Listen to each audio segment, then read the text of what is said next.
his shining shield shaped was the knot, royally in red gold against red gules. That is the peerless Pentangle, prized of old in lore. Now armed is Gawain, and bears his lance before, and soberly said good day, he thought forevermore.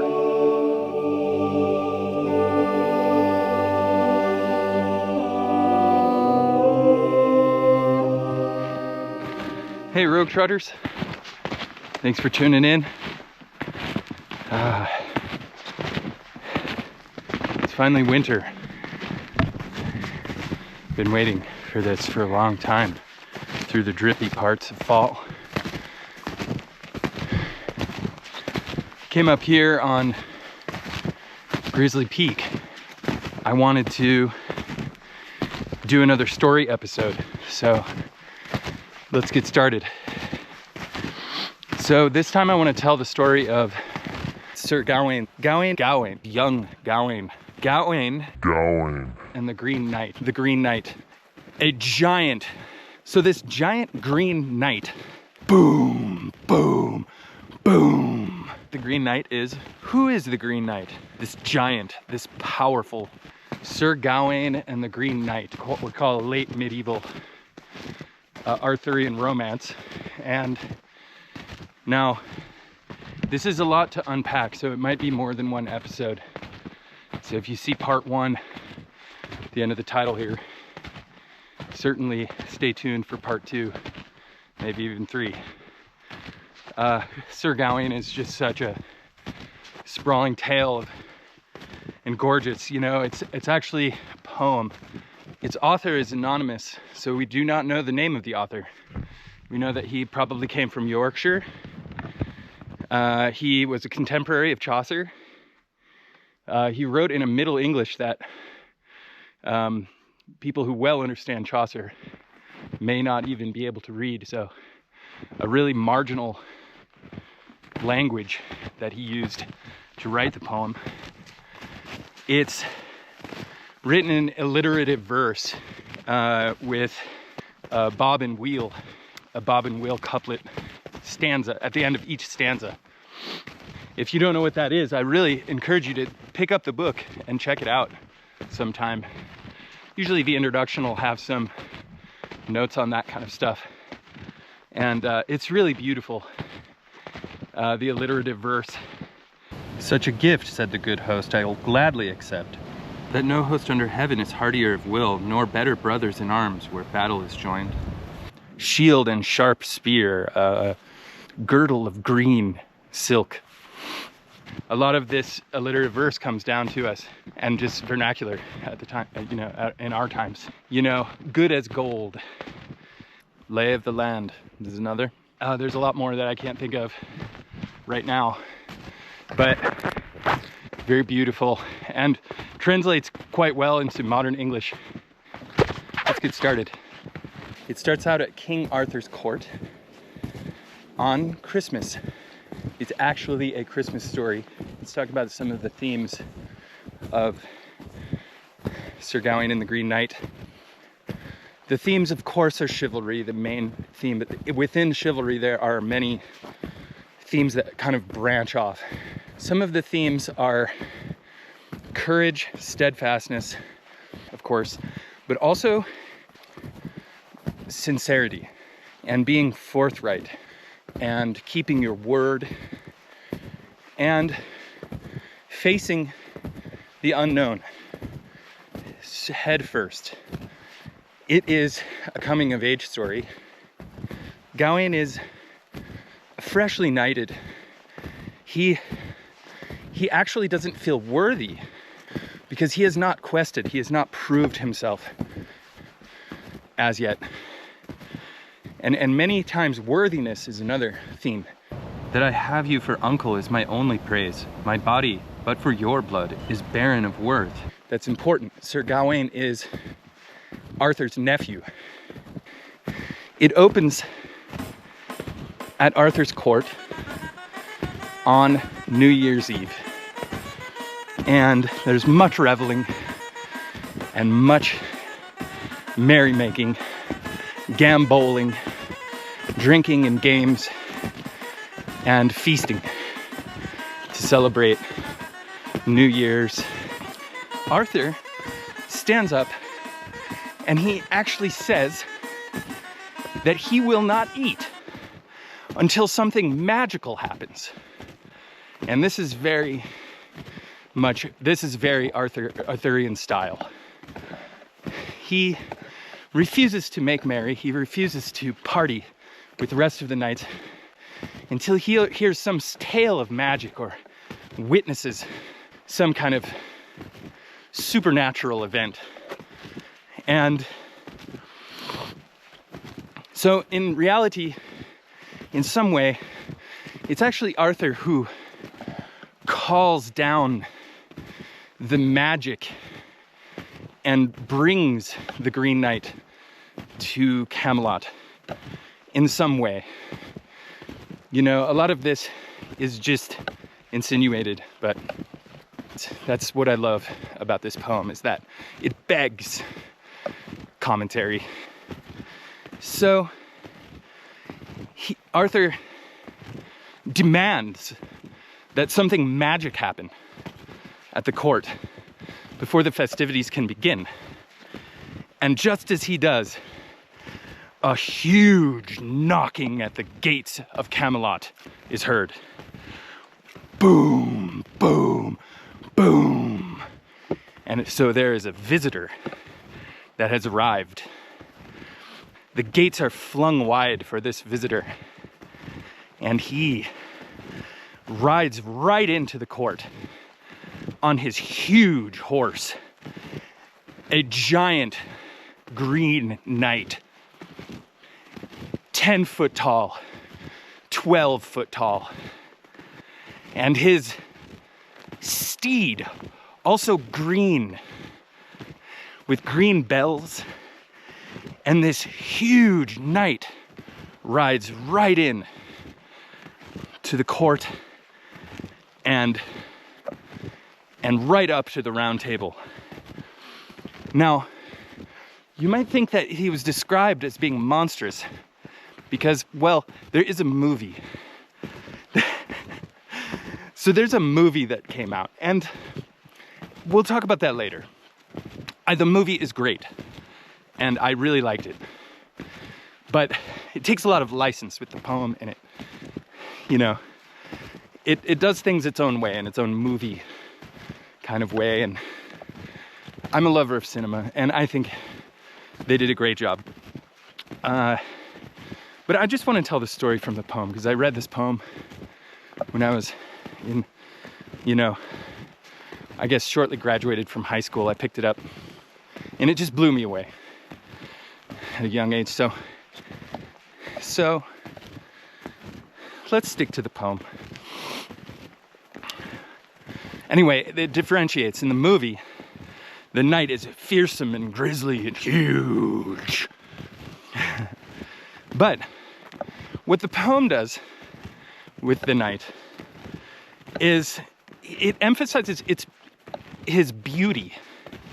And I say it because it seems to be something out of another dimension.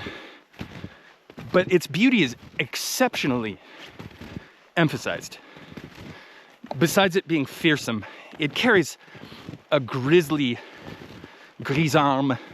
huge axe, a huge green axe bedecked with rubies and green emeralds. And on the other hand, he carries a holly bow. Of course, this is a Christmas story. And what is this holly bow all about? Was he gonna deck the halls? Was he a horticulturist? Is there another part of his game that includes the holly bow? So this giant green knight walks in, and whole stanzas are spent just describing his beauty and his hair and his features and his limbs and everything. It's just this, in his feet, just head to toe. He's decked in beautiful finery, and so he's like sort of like from outer space, maybe. He's sort of from somewhere else. Certainly is what Arthur asked for. So this knight clambers into the hall with heavy footfalls, and he demands the ear of the master of the house. And all of the knights say, well, if you didn't know it already, this is King Arthur's Camelot here. Best get it right. So of course Arthur's first question is a martial one. Did you come here to fight? No, said this Green Knight. You can see that I have no shield nor armor. He was dressed more seemingly for festivity than he was for battle. And Arthur asks then, what is your demand? He says, I beg only one thing from you and from this court, that you play with me a Christmas game. And this game shall be a blow for a blow. Let your bravest knight take this here, my grisarm, my battle axe, and give me one blow, however he like, bare as I sit. But this, after I receive my blow, this knight must receive a blow in turn from me.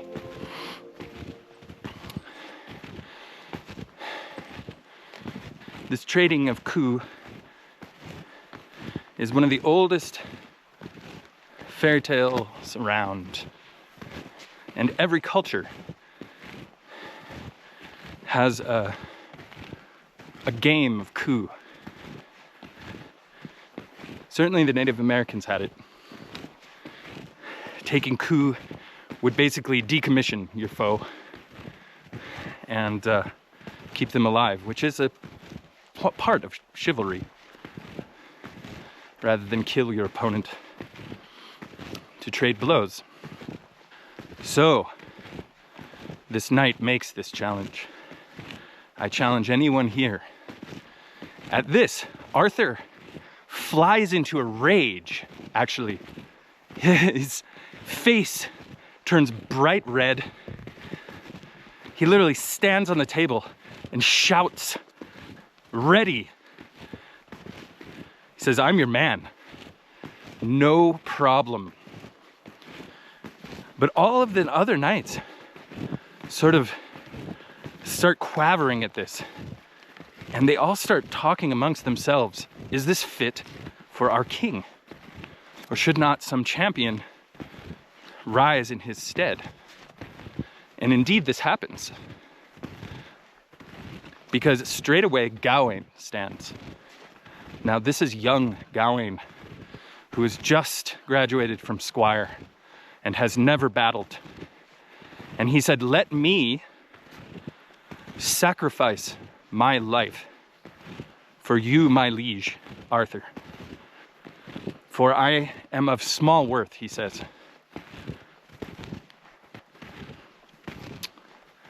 And there was much hand-wringing and, trying to talk him out of it. But eventually, Arthur asks Guinevere, is this meet? Is this fine? Shall we allow our nephew to take a blow for a blow with this grizzly knight? And I think it is Guinevere, in fact, who decides that yes, this is appropriate. And so Gawain approaches the Green Knight, ready to deliver a blow as fierce as he may and receive one in return. Now remember, Gawain is... Whoa! I snowshoed on a rock. Because I'm vlogging and snowshoeing at the same time.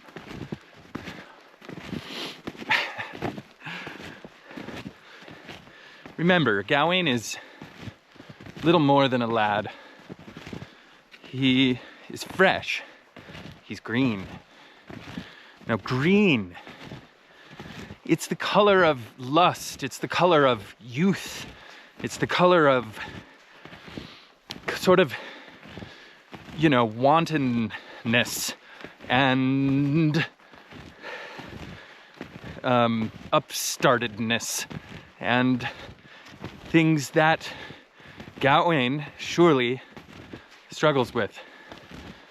He's not capricious. He is self-conscious. He's the other direction. He goes the other way. And this is important, you know, because the Green Knight, who is the Green Knight?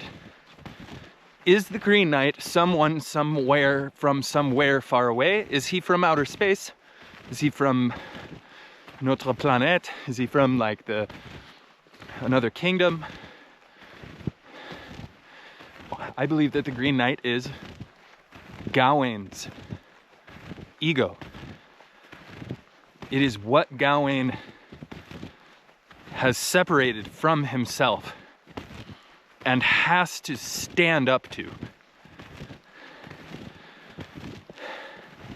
This giant, this powerful Green Knight who's willing to just play a reckless game. A Christmas game, he says.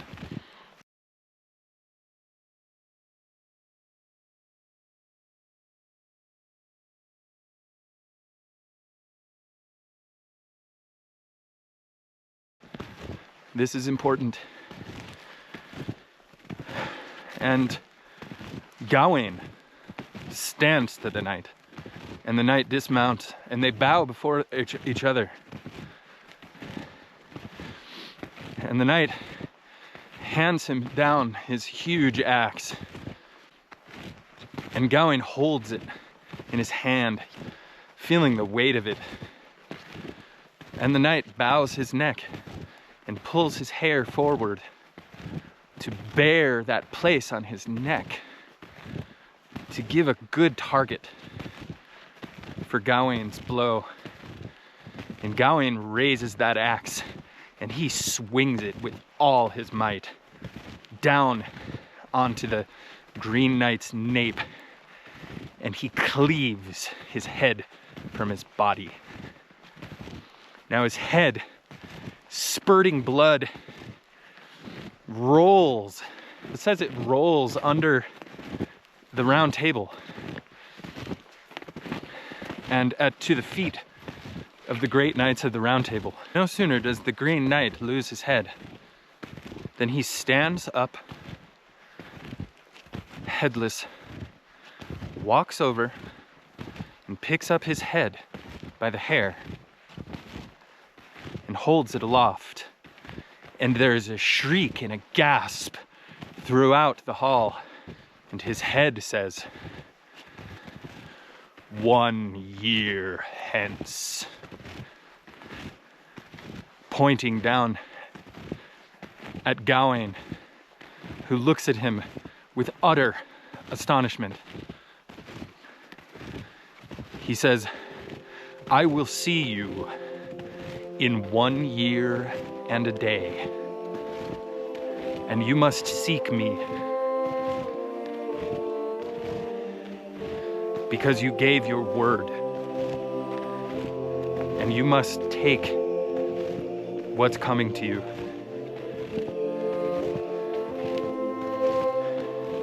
Seek me in the Green Chapel,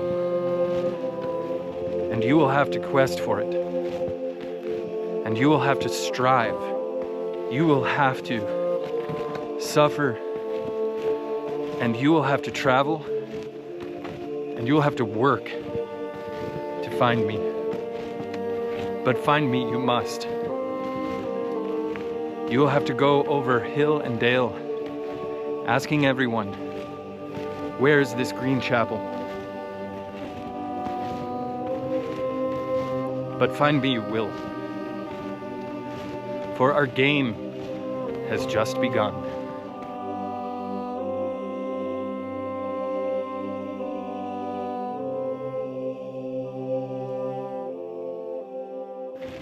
And with that, the Green Knight remounted on his steed, leaving the bloody axe in Gawain's hand, and thundered from the hall, holding his head in his hand. Gawain is commended for his valor, for his bravery, for taking the challenge. But in a year and a day, in that booming voice, haunted his dreams, and his waking a year and a day. Out there in Gawain's future lay the challenge and his quest, but a clear path to becoming a man, a clear path to upholding his honor and his word. So quite beautiful. Who is this Green Knight?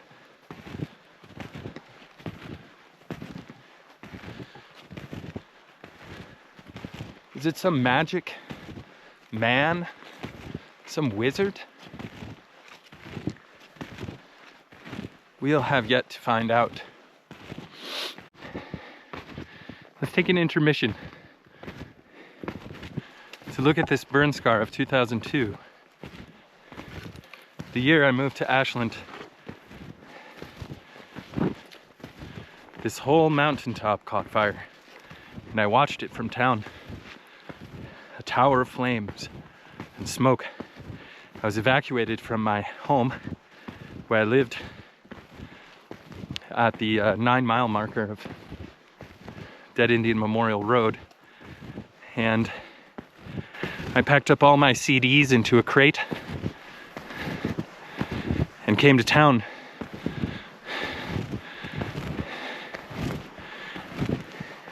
But this is growing back so lovely, with these long needled fir pines and these beautiful cedars,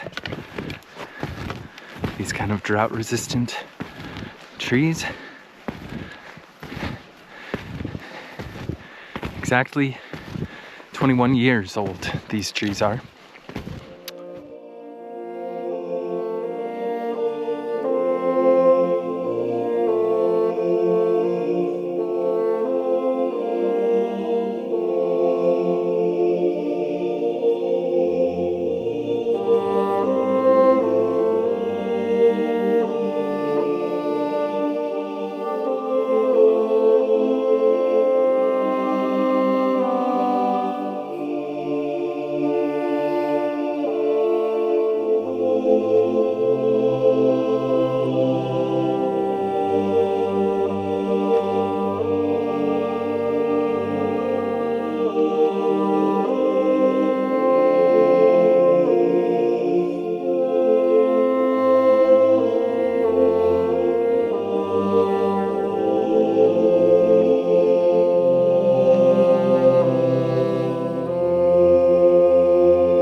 How fast a year and a day goes by. In the town, the astronomical clock ticked away the days and the hours, and even the seasons in its craft.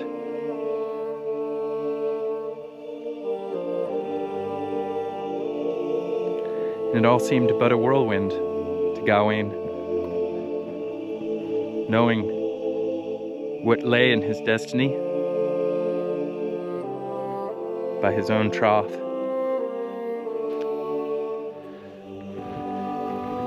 The snows of that fateful New Year's Eve piled up deeper and deeper, and the darkest part of the year came and went. And still those words, 1 year hence, echoed in Sir Gawain's mind. For how could they not?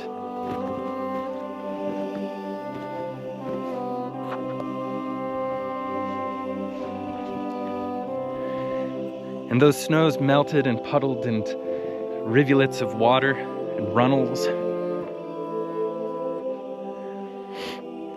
met in the great streams and rivers and flowed to the sea. And a green hand pushed the flowers and the verdant stems from the earth. And spring was at her fullest, and the heat of summer made them bow their heads, until autumn came and plucked them one by one in a cacophony of color.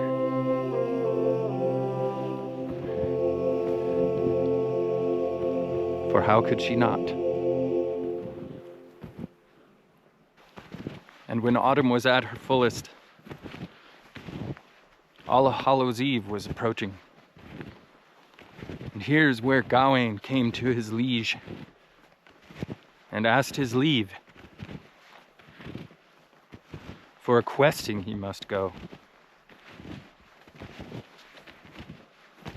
Unto my death, he says, I must carry my word.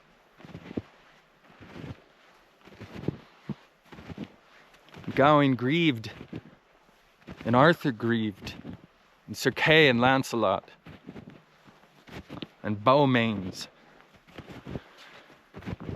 and all the knights of the Round Table grieved, for they loved him like a brother, and Arthur loved him like a son. How could he let him go to such a grisly fate? But they weren't to let him go without a party, in true Arthurian style, and a grand feast was held for Gawain. And the hall was filled with merriment, and venison was roasted, and mutton, great collops of meat were heaped on his plate, and carrots and turnips, of course, he ate his vegetables.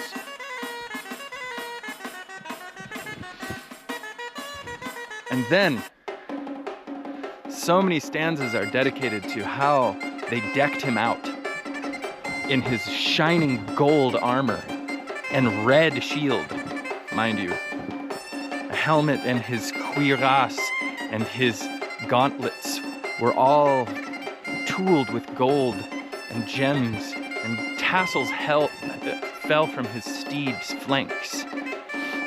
His horse was named Gringolet, and he was so decked out in all the flith that the whole county could provide, as many women had worked 7 winters thereon. His helmet was lined with ermine fur. They gave him a cape of red. They rizzed him out to the max. Significantly, they put Solomon's seal upon his buckler, the 5-pointed star, a wondrous gold pentacle to protect him. This curious mark is the sign of man. For every man is a crooked star. How could he be otherwise? 4 limbs and a head, 5 fingers, 5 toes. 5 is surely the number of man. But there's a weakness in 5.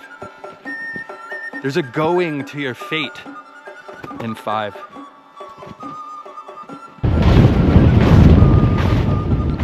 Was it his fate? Or was it the illusion fostered by the 5 senses, trapped in time, immutable, unidirectional? Of the 5 fives followed by this night were beneficent, boundless, and brotherly love, and pure mind and manners that none might impeach, and compassion most precious. These peerless 5 were forged and made fast in him, foremost of men. Now all these 5 fives were confirmed in the night, and each linked in other, that end there was none, and fixed to 5 points, whose force never failed, nor assembled all on a side, nor asunder either, nor anywhere at an end, but whole and entire, however the pattern proceeded or played out its course. And so on his shining shield shaped was the knot, royally in red gold against red gules. That is the peerless pentangle, prized of old in lore. Now armed is Gawain, and bears his lance before, and soberly said good day, he thought forevermore. Gawain, after he received a kiss from his liege lady and his uncle Arthur, he thundered out of that same door upon Gringolet's back, that same portcullis from which the Green Knight had egressed. That one so good as Gawain must go in such wise, to bear a bitter blow, and his bright sword lay by. And he made his way. Night and day he strove forward through mire and mud. In the high reaches, he heard the giants gibbering. In the rocky clefts, in the high icy mountains,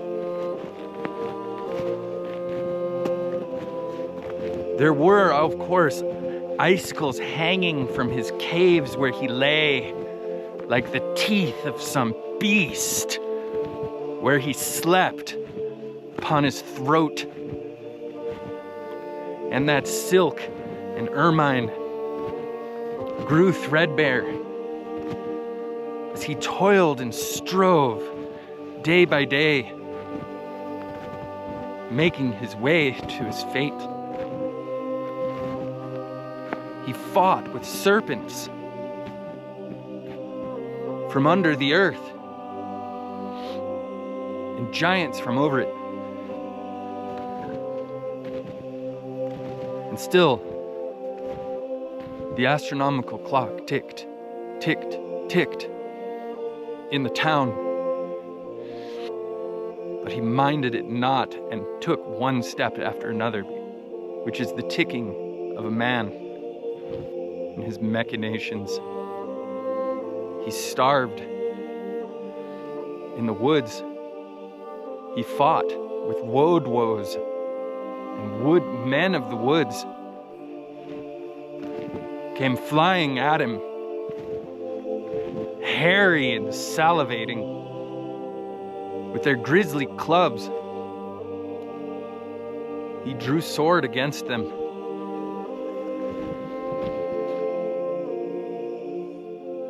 And still the sigil of Solomon protected him from all that the devil could hurl. He lay it over his chest by night, and by day he hung it by his side.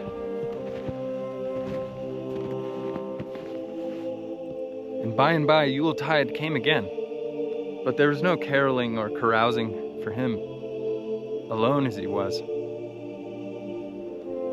Anyone who has spent a Christmas alone would know. And besides any jingling and sleigh rides and merriment would only seem like mockery to such a one. So just as he was about to faint, one evening, he saw glowing on a hill a magic castle rising from the rock and overtowering the entire country. What could he do but make for that light?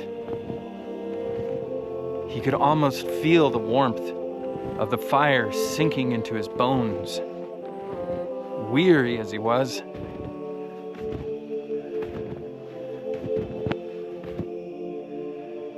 and he made his way up the rock.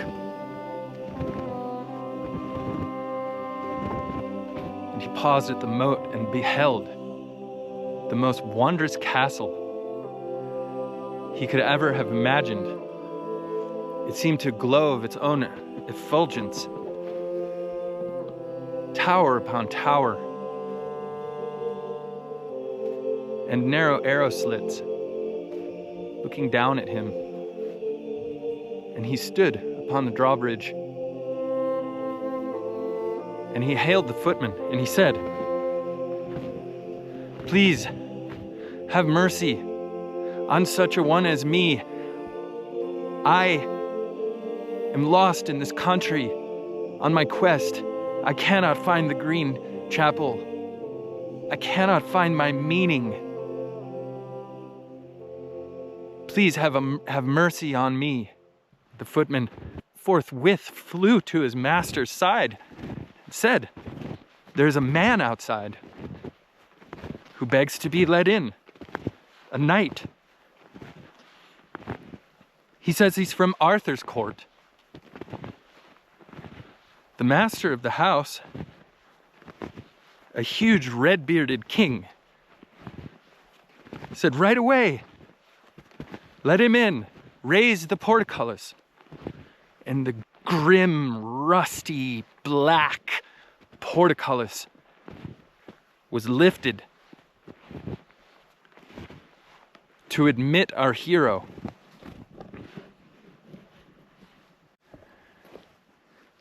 And admit him they did.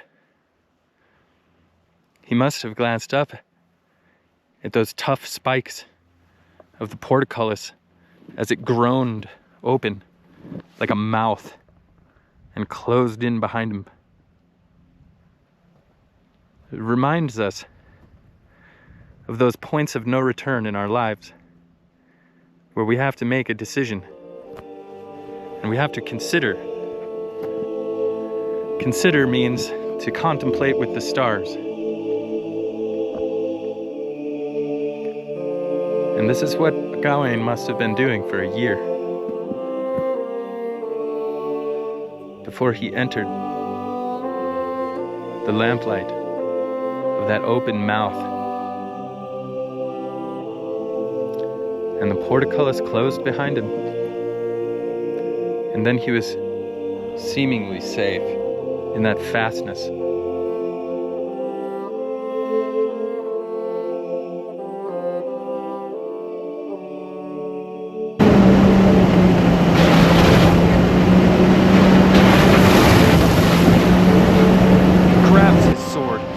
Grasps his buckler and he faces the knight and he says, "Now back, fiend, you elvish thing!" The giant brings the axe down hard. But the cause was not cunning or your courtship either, that you loved your own life, the less then to blame. "Can this be the chapel green? Alack," said the man, "here might the devil himself be seen, saying matins at black midnight."